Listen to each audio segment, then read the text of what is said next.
The spirit catches you and you fall down. Author Fadiman.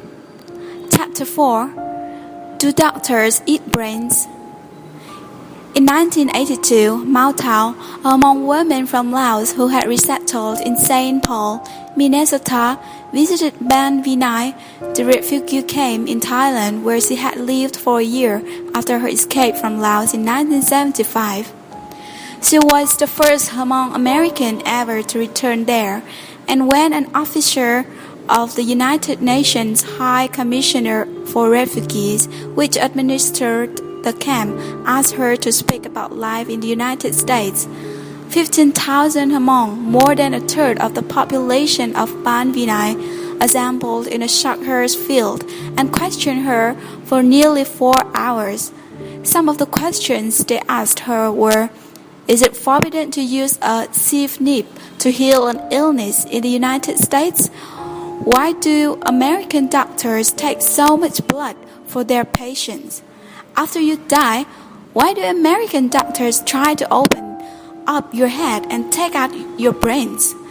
Do American doctors eat the livers, kidneys, and brain of Hmong patients?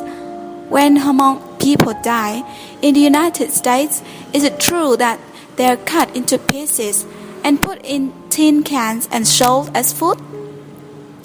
The general drift of these questions suggests that the account of American health care system that had filtered back to Asia were not exactly enthusiastic. The limited contact the Hmong had already had with Western medicine in the camp hospitals and clinics had done little to instill confidence, especially when compared to the experiences with shamanistic healing to which they were accustomed. A sieve nib might spend as much as 8 hours in a sick person's home. Doctors forced their patients, no matter how weak they were, to come to the hospital, and their patients then might spend only 20 minutes at their bedsides. Sieve nibs were polite and never needed to ask questions. Doctors asked many rude and intimate questions about patients' lives, right down to their sexual and excretory habits. Sieve nibs could render an immediate diagnosis.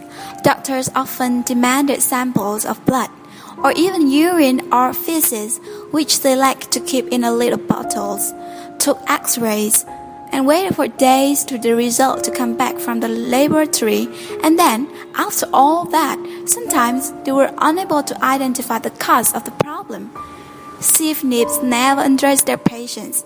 Doctors asked patients to take off all their clothes, and sometimes dared to put their fingers inside women's vaginas.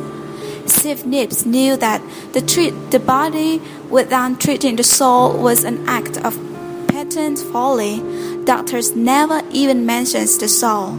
Sieve nibs could preserve unblemished reputations even if their patients didn't get well, since the blame was laid on the intransigence of the spirits rather than the competence of the negotiators.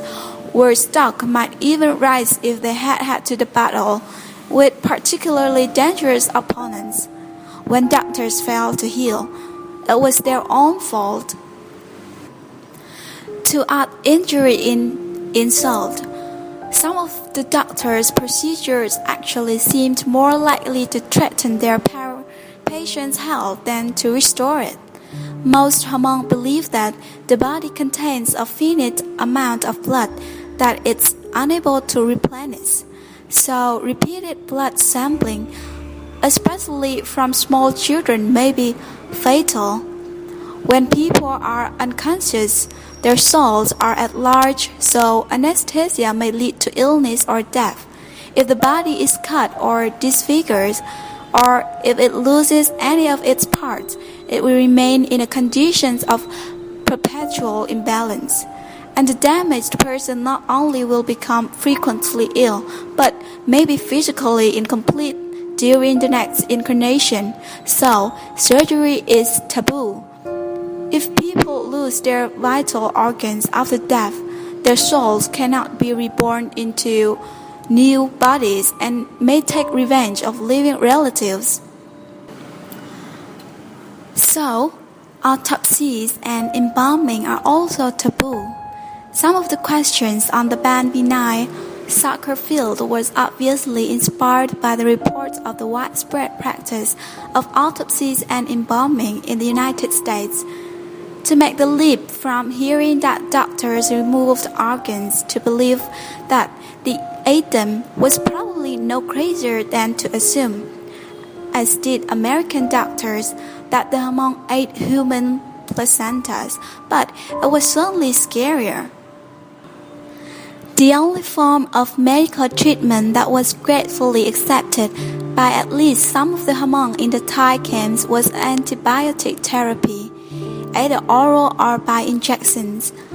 Most Hmong held little fear of needles, perhaps because some of their own healers, not Sieve Nips, who never touched their patients, attempt to release fevers and toxicity through acupuncture and other forms of dermal treatment, such as massage, pinching, scraping the skin with coins, spoon, silver jewelry, or pieces of bamboo, applying a heated cup to the skin, or burning the skin with a sieve of grass or a wad of cotton wool. An antibiotic shot that could heal an infection almost overnight was welcomed. A shot to immunize someone against a disease he did not yet have was something else again. In his book Les Naufrages de la Liberté, the French physician Jean-Pierre Willem, who worked as a volunteer in this hospital at the Nam Yau camp, related how during a typhoid epidemic, the Hmong refugees refused to be vaccinated until they were told that only those who got shots would receive their usual allotments of rice, whereupon 14,000 people showed up at the hospital, including at least 1,000 who came twice in order to get seconds. When Phao Yang and now Khao Li brought their 3 sick children to the hospital at Mae Charim, they were engaging in behavior that many of other camp inhabitants would have considered positively aberrant. Hospitals were regarded not as places of healing but as charnels houses. They were populated by the spirits of people who had died there, a lonesome and rapacious crew who were eager to swell their own ranks. Catherine Peck, a public health nurse who spent 6 months working at Phana Nikom, a camp where refugees from Laos, Vietnam, and Cambodia came for their final processings before they were sent to a country of permanent asylum, concluded from a study of the hospital log that, in comparison to refugees of other ethnic groups, the Hmong have the lowest per capita rate of visits.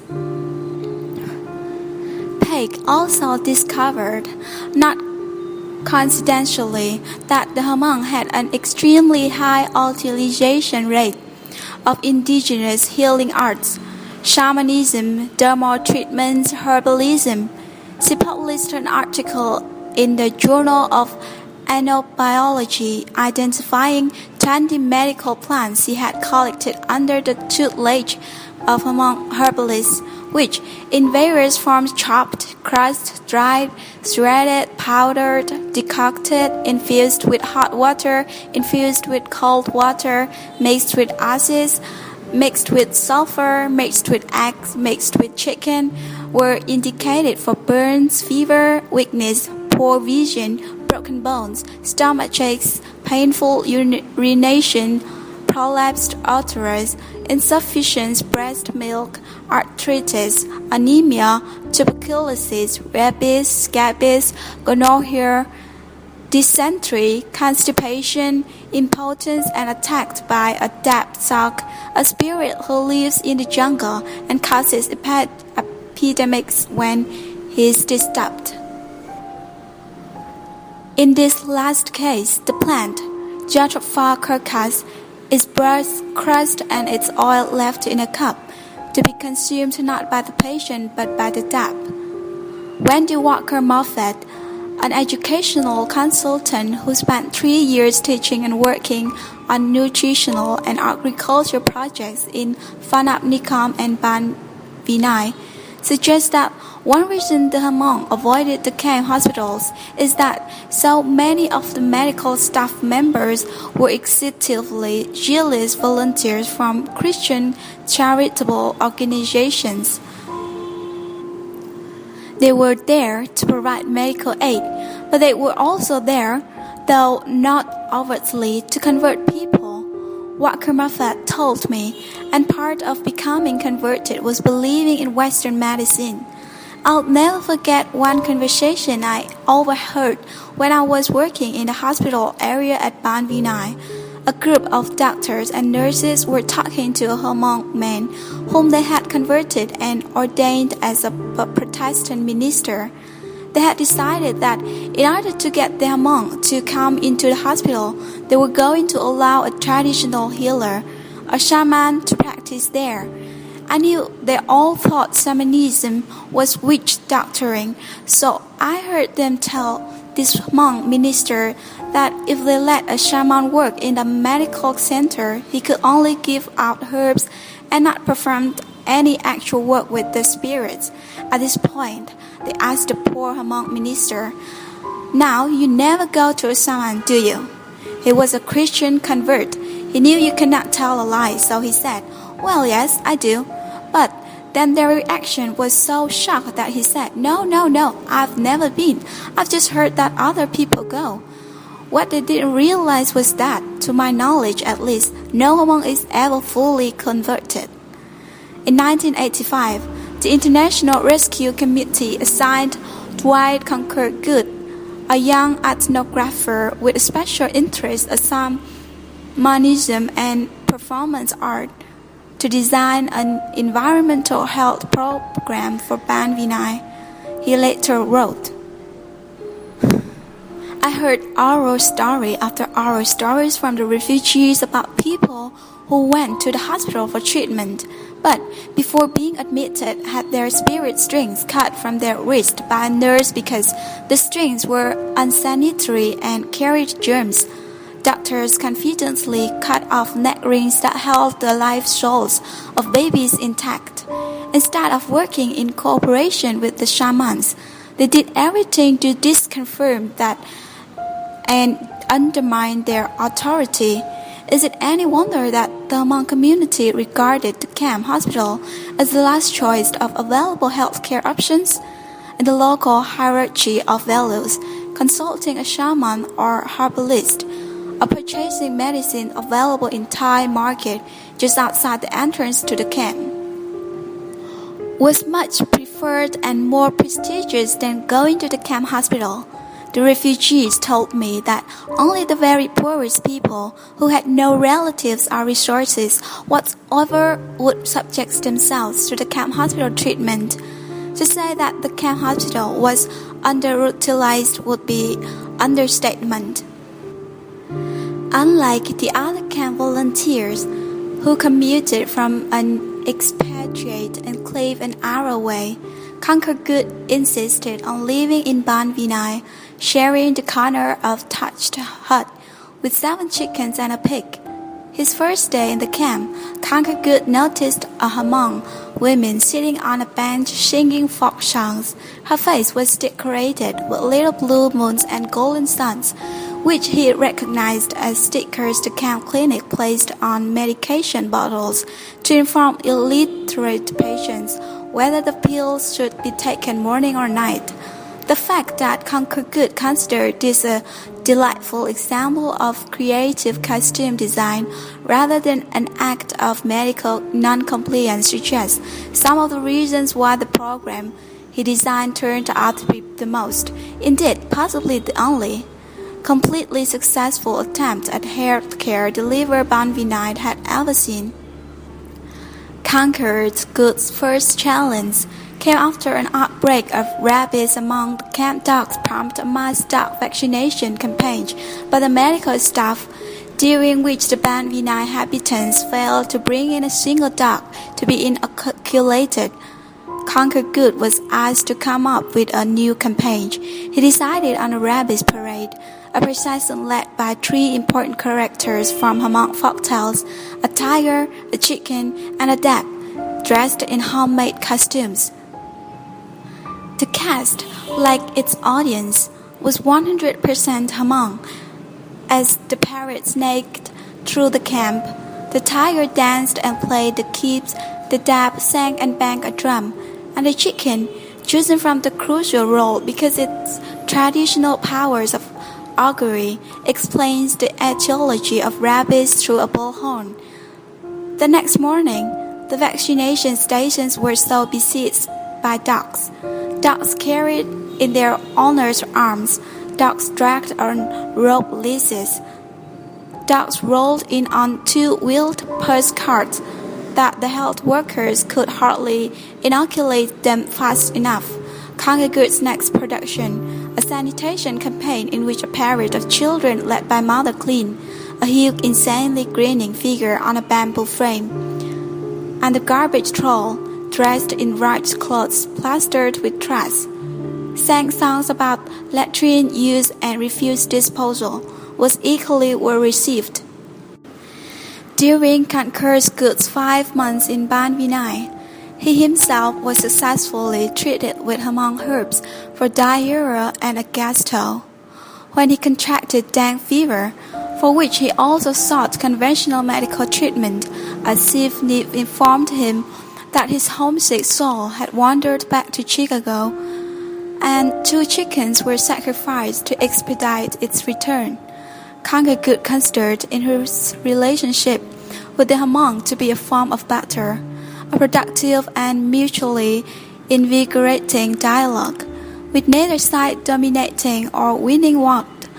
In his opinion, the physicians and nurses at Ban Vinai felt the wind, the cooperation of the camp inhabitants, because they considered the relationship one-sided, with the Westerners holding all the knowledge.